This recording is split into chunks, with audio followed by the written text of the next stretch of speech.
I think people are so shocked at how prevalent it is online now, and like I said, and how quickly that happens, because our kids, you know, all of our kids have got devices now, and they start younger and younger, it seems to me. Did it shock you, the kind of age of these children? And it's the age and the speed with which you put up, in the way that young children do, they'll often just put a little photo and not really give much detail in their name, and you know, she's sure to always use a very innocent looking, you know, not in any way provocative, just they absolutely know, you know, that is a very young child.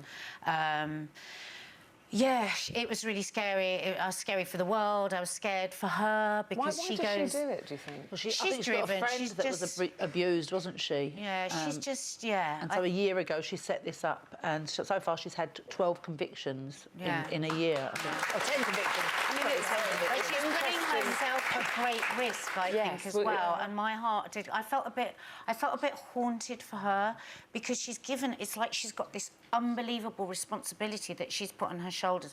You know, at any one time she had 4 phones with her, didn't she? The whole time that she's working, she was working on the decoys the whole time. The messages were coming in the whole time, and you know, it's a full-time job, isn't it? She doesn't go on holiday anymore. No. She doesn't. I mean, you mentioned the word vigilante to her, and there are people, and I know the police, you know, they don't encourage this. No.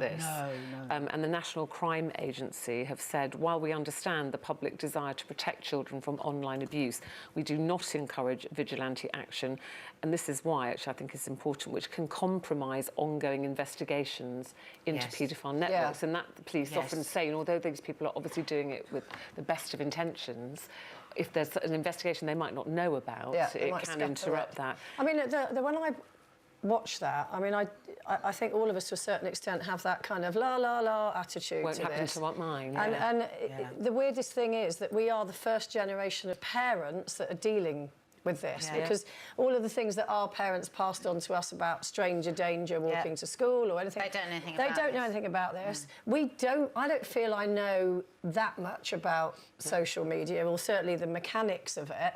Luckily, I've got a big age gap. I've got a 12-year-old and I've got a 23-year-old, and my 23-year-old knows everything. So she's done all the settings, she's checked everything, but I haven't got a clue. The thing is, it changes, because I set out thinking that I was doing, you know, all the right things, and saying to Jack, you can't have a lock on your phone, and I'll check it, and I'll do this, and have we got all the right settings? But there comes a point, you know, he's nearly 15, that you have to give them some privacy. And also, it runs away with you very quickly, because there are so many things that they do now on social media. And when you think at first, I've the got latest this covered, website, the latest, whatever, whatever they're doing. And I do think you have to give them some privacy at some point. So all I can hope, he's a teenager, is that I've given him the tools. We've talked enough. I think talking to your children, you just can't be embarrassed or awkward about it. You have to, without frightening them, just say, look, these are the sort of people who are out there, and you know, don't think it won't happen to you. And I feel really strongly that manufacturers should send these devices out with the settings off, so you opt in. Do you opt into having a public account profile, rather than a private? I mean, there was one point, it was a bit awkward, wasn't it, when we were talking to, we'd call her a paedophile hunter, obviously she wants to stay anonymous, and I was telling her about something that happened just a few weeks before with some friends of my daughter's. They were round at a sleepover, and they were just playing upstairs on an app, on a live app.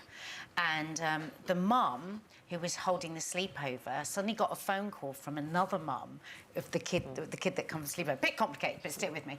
And she said, "Oh, have you seen what's going on?